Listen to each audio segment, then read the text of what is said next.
onlara qalib gəlmək çox çətindir ha.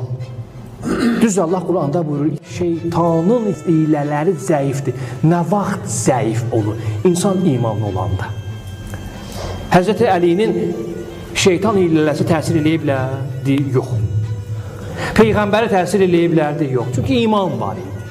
O iman da Allaha olan iman. Allah özü Peyğəmbəri qoruyurdu. Həzrəti Əlini qoruyurdu.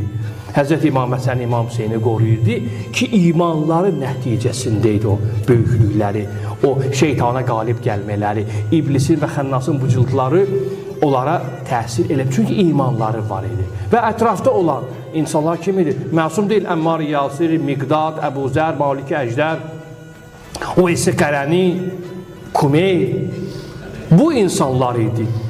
Şeytan qalib gələ bildik. Ələ gələ bilsəydi ki, bəzilərinə gəldi də, onda Əlidən ayrı düşərdilər.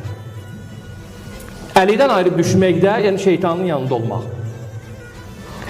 Əli ilə birgə olmaq, yəni Allahla biri olmaq. Bu aksiyomadır. Bu belədir.